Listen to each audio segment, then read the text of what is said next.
नमः शिवाय जी। कैसे आप? स्वस्थ है? मस्त है? स्वस्थ चाहिए प्रभु से मैं रोज़ यही दुआ करती हूँ, सबके घर में खुशियाँ हो, सबको दीर्घायु हो, स्वास्थ्य मिले। आज मैंने कहा थोड़ा सा बातचीत कर लेते हैं। सुबह ही मैं बातचीत करने का मन होता है मेरा, मैं सुबह ही बातचीत करती हूँ आप लोगों से। और आज ध्यान में आ रहा था थोड़ा सा, मैंने कहा देखो जो हमारी ऊर्जा है, कितनी शक्तिशाली ऊर्जा है हमारी, हमें इसको जागृत करना आना चाहिए। और हम सुबह इसको जागृत करते हैं तो हम इतने पॉजिटिव होते हैं, हमारे अंदर इतनी पॉजिटिविटी आती है, हमारे चक्र भी जागृत होते हैं। जो हमारे चक्र होते हैं वो चक्र हमारे प्राण शरीर में होते हैं। और प्राण जो होता है, प्राण हमारी सांसें, जब हम सांस लेते हैं तो हमारी प्राण शरीर की जागृति होती है।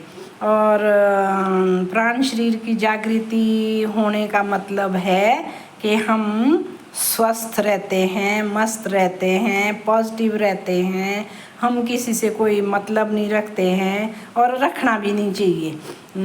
ऐसे कभी नहीं करना चाहिए कि चलो मैं फ़ोन करती हूँ, ज़रा उनके घर में क्या हो रहा है उनको पूछती हूँ।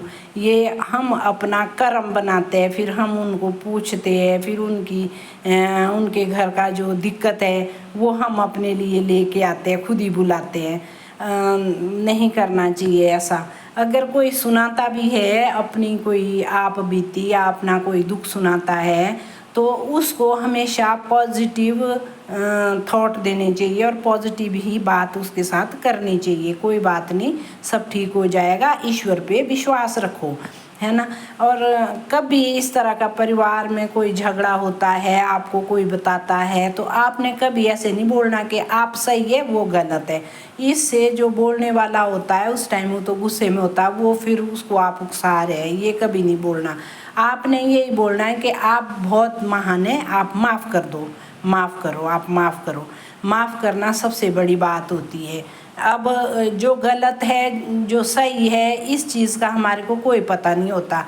अब दो का झगड़ा होता है, वो दो ही जान सकते हैं कि कौन गलत है कौन सही है।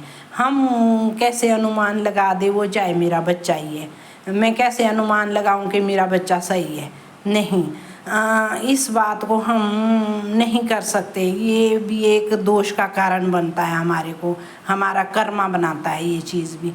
हमें कभी भी ऐसा नहीं करना चाहिए। जो दो की लड़ाई है वो दोनों बराबर है। अब अगर पहल किसी ने की है, ठीक है, पहल वाला गलत है, दूसरे वाला भी तो चुप रह सकता है, वो भी तो गलत है, वो क्यों बोल रहा है, तू चुप रह ले, तू शांति कर ले भाई। तो हमारे को अपने अंदर ऐसी ऐसी चीज़ों की स्थापना करनी चाहिए, ऐसी ऐसी बातों की स्थापना करनी चाहिए कि अगर आगे से कोई बोलेगा मैं जवाब नहीं दूंगी, जब वो शांत होगा तब बैठ के बात करेंगे। और अगर आप गुस्से में ही दो चार हो रहे हैं, वो बाहर है चाहे अंदर है, तो लड़ाई बढ़ेगी। इसलिए आप अगर अपनी ऊर्जा को सुबह जागृत करते हैं तो आप हमेशा शांत रहेंगे और आपके अंदर, मेरा कहने का मतलब है, बर्दाश्त की शक्ति बढ़ेगी। आप हमेशा ये सोचेंगे कि कोई बात नहीं, ये मेरे घर का मेंबर है, ये भी इसका मेरे साथ हिसाब किताब है, कर्म जुड़ा है, हम इस कर्म को नहीं बढ़ाएंगे, हम यहीं ख़त्म करेंगे। अभी इसको गुस्सा है, जब ये शांत हो जाएगा तब बैठ के बात कर लेंगे। इस तरह से हमें पॉजिटिविटी मिलती है अपनी ऊर्जा जगाने से, मेरा कहने का मतलब है। इसलिए रोज़ सुबह ध्यान ज़रूर करिए, योगा ज़रूर करिए, अपनी पॉजिटिविटी को जगाते रहिए, किसी के प्रति बुरा मत सोचिए। नमः शिवाय जी। सब इस दुनिया में आए हैं, अच्छे भी है बुरे भी है, सब अपना अपना कर्मा लेके आए हैं, बुरा कोई नहीं है। सब ऐसे अपने आप को महान कभी नहीं सोचना चाहिए कि मैं महान हूँ, मैं बड़ी चालाक हूँ, मैं ये हूँ, वो गलत बात है। जैसे है सब एक जैसे है, सब ईश्वर के संतान है, उसके पुत्र पुत्रियां हैं, हम सब बराबर है, ऐसा कोई नहीं है। हम गरीब घर में कैसे रहते हैं, जब हम एक माँ बाप की औलाद होती है तो हम एक बराबर समझते हैं ना, ये मेरा छोटा भाई, ये मेरी बड़ी बहन, ये मेरा वो।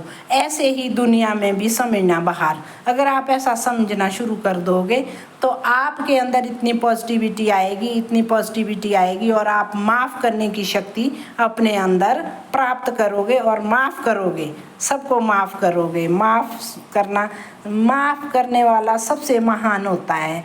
नमः शिवाय जी। मेरी बात ज़रूर सुनना, 60 साल की हो गई हूँ, इस पे लागू भी करना थोड़ा, देखो आप कितने शांत रहेंगे। नमः शिवाय जी।